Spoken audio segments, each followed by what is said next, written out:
chief puts out a call to end the violence against police. Cloud cover beginning to move in here at the noon hour, but Wednesday will still shape up to be our nicest day of the week. We'll explain why from the Skywatch Weather Center.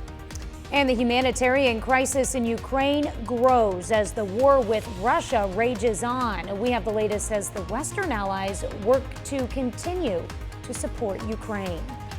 The 4 states' most watched news starts now. This was a violent and unwarranted attack on our officers and is indicative of the rise in violence against law enforcement officers we are witnessing nationwide, and it has to stop.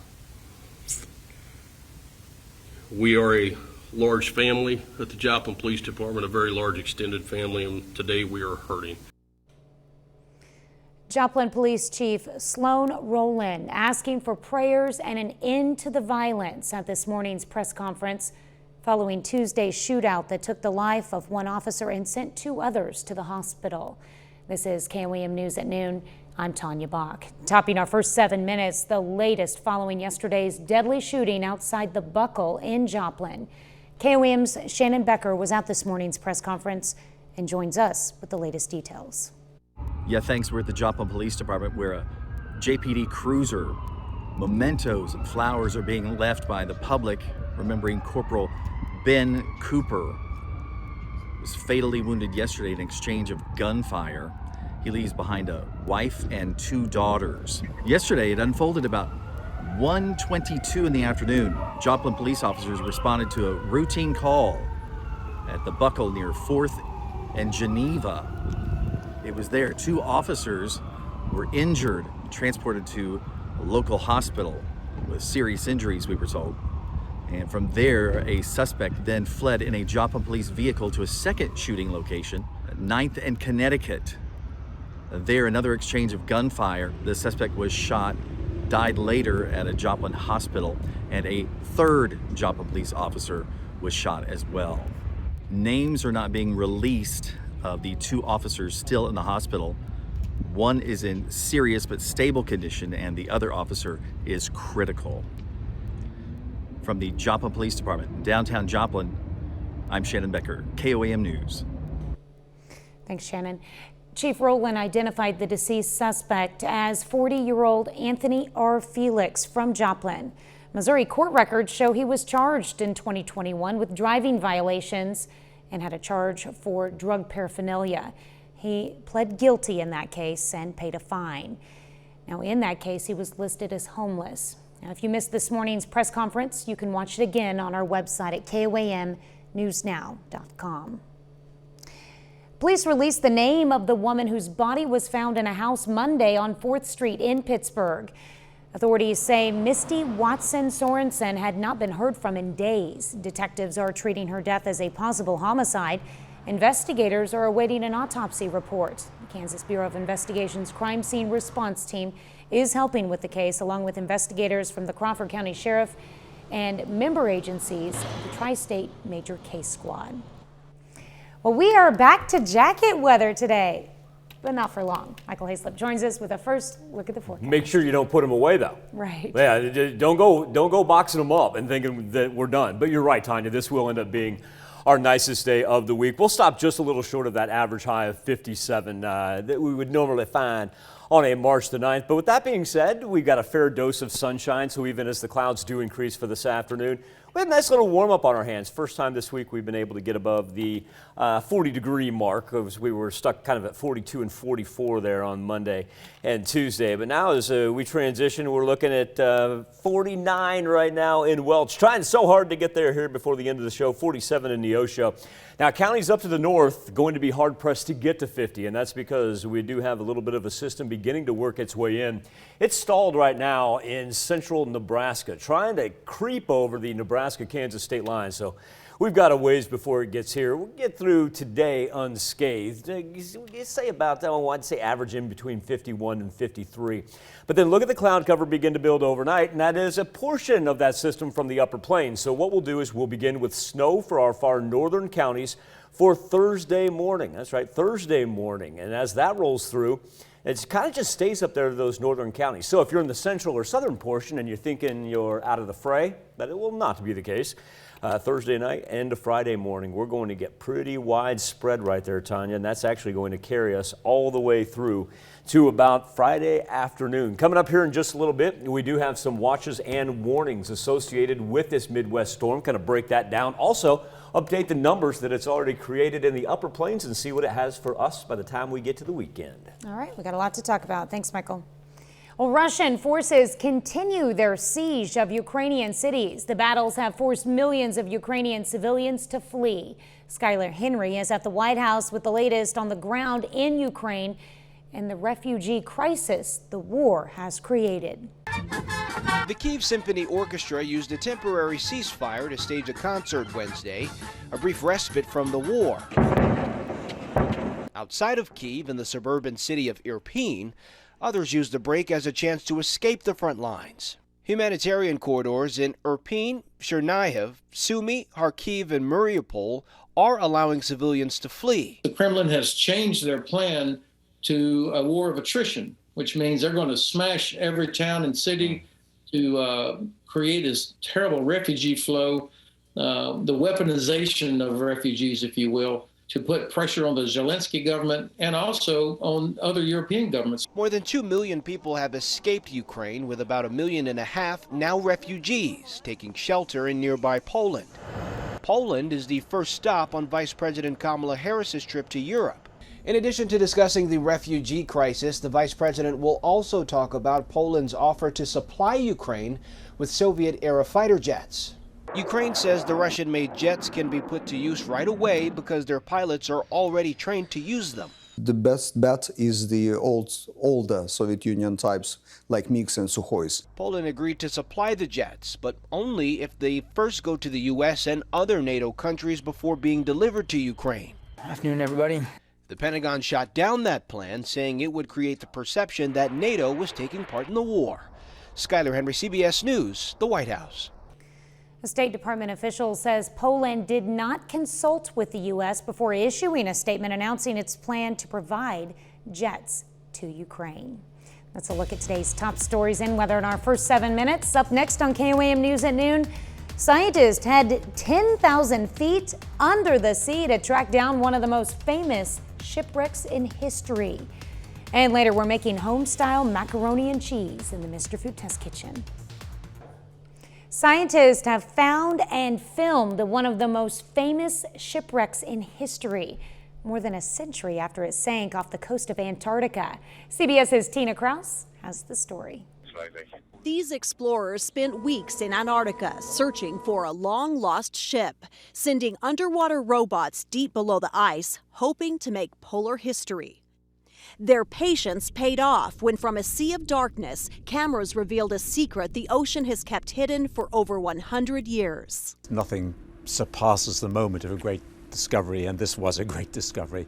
The discovery of Endurance, a 144-foot wooden ship that sank in 1915, perfectly preserved and frozen in time. The wood is as fresh as the day the ship went down. You can see her paintwork, you can see the bolts, you can see the ship's name. You know, Endurance curved across her stern, and beneath it the great five-pointed star. Scientists found the ship nearly 10,000 feet underwater and just 4 miles from where crew logs show it went down.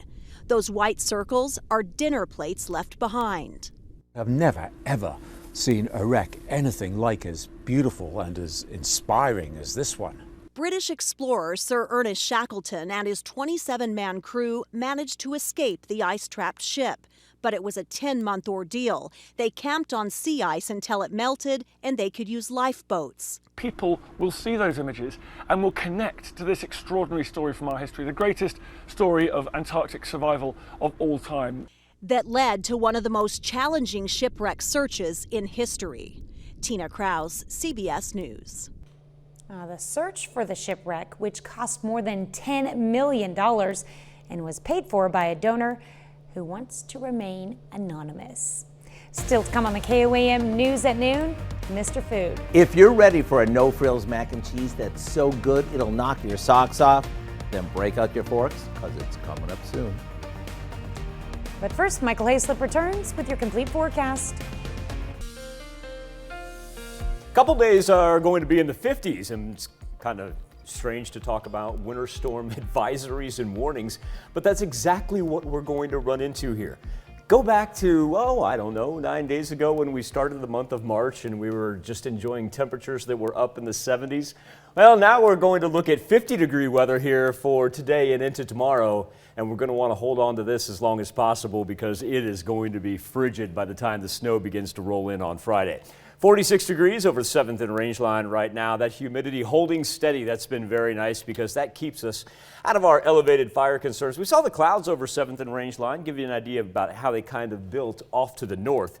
But here's the nice part about it. Now that the wind arrows have actually straightened out and dropping in from the north, as long as we stay in between that calm and 5 mile per hour, our temperature is really not too bad. But I do want to focus in up here on our far northern counties for a number of reasons. Number one, you will notice substantially cooler. Look at Iola and Yates Center sitting at 39. Compare that to the 47 that we see in Neosho and is in the central portion there in Parsons. Now look at these regional temps and you see your dividing line clear as day right there. Split, Dodge City, and Wichita.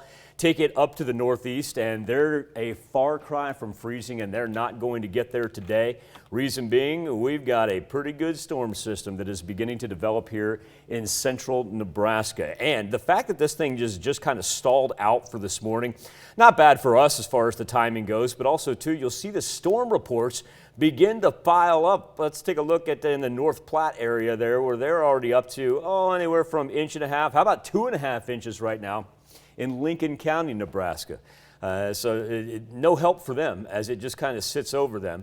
But eventually it's going to make its way toward us, and that's why we've got winter weather advisory. Now that's going to be indicated by our counties in purple. And then as you advance up here, and it encompasses Kansas City and along I-70 as well, that is a winter storm warning because on that band of the pink, you could be looking at anywhere from 4 to 6 inches of accumulation that actually begins for them tomorrow morning and stretches all the way to Friday. That's why that expiration time really goes until noon, and you can kind of backtrack it as far as where the system is going to move in.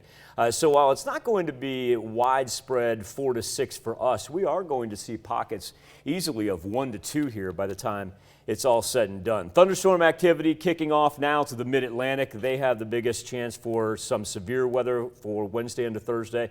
Our threat is the cold. Look at that thing beginning to drop down just about to the Four Corner region right there is where the temperatures are sagging into the deep southwestern portion of the United States. So for today and even tomorrow morning at least, hold on to what warmth that we do have. So here we begin. Remember, it's our counties to the north that have the winter weather advisory, and that's where it will begin. It'll begin Thursday morning. Now, everybody in the central and southern portion, well, you may not be under an advisory, but we're all going to see some snow here by the time it's all said and done. One thing you will notice is the sliver of pink, relatively small. That indicates a quick turnover into all snow, limiting our chances for any freezing drizzle or wintry precipitation. But with that being said, as this thing carries on all the way into Friday afternoon, may bump up certain portions of elevated areas to 2.5 inches.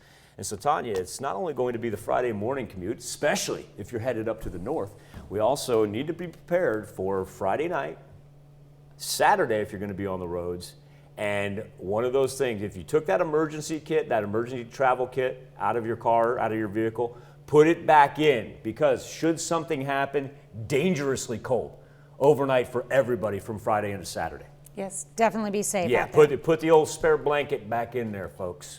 All right, thanks, Michael.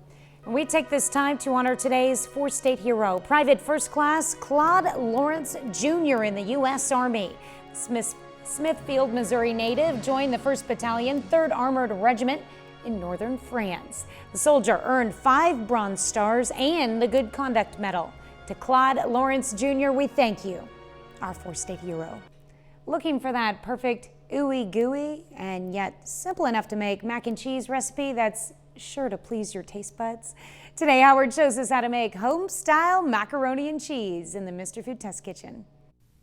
We all have a lot of things going on in our lives, which is why the last thing we need is to complicate simple things. At least, That's how I feel about mac and cheese. Why add all sorts of complicated things to something that's already heavenly? That's why today I'm sharing a mac and cheese recipe that's perfectly simple.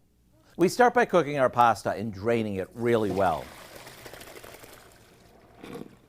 While that sits for a minute or so, we melt some butter in a saucepan and whisk in some flour and salt and pepper, making what is known as a roux. After this cooks for a bit, we slowly stir in some milk and bring that to a boil. As it heats up, it'll start to thicken. Now we add lots of cheddar cheese. The sharper, the better. Once it's melty smooth, we mix most of it with the pasta and place it in a baking dish. A bit more sauce goes on top, and we finish it off with some saltine crackers that we've crushed and mixed with a little butter. Once it's bubbling hot and the top starts to get golden, it's time to call the troops to the table. Talk about a dish that's both kid and adult friendly. To get this one-size-fits-all home-style macaroni and cheese recipe, all you have to do is check out our website. I'm Howard with Kelly in the Mr. Food Test Kitchen, where today we found a basically better way for you to say, ooh, it's so good. Well, you can find this recipe along with a lot more good food from the Mr. Food Test Kitchen online. Just go to our website at KOAMnewsnow.com. Here's a look at our 4-state market prices.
Able to scrape by with the 50s for this afternoon. Remember, for those of you in our far northern counties, the snow begins tomorrow morning, and for those of you in the central and southern portions, by late tomorrow night all the way through Friday morning, the snow is going to fall 1 to 2 inches of accumulation.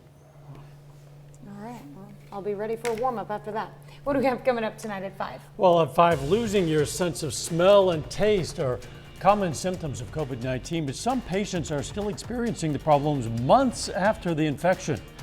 In Health Watch, we're going to look at how researchers in Philadelphia are testing a new way to restore those senses. Plus, of course, we're going to have the latest details from yesterday's fatal shooting in Joplin that left the suspect and 1 officer dead and sends 2 other officers to the hospital. And the outpouring of support from the Joplin area continues. We're going to speak with businesses to see what they're doing for law enforcement officers. An awful lot of people reaching out in an awful lot of ways. We're going to have those stories for you tonight. KOAM News at 5. All right, thank you, Dow. Thanks for joining us for KOAM News at noon. We'll see you right back here at 5 o'clock.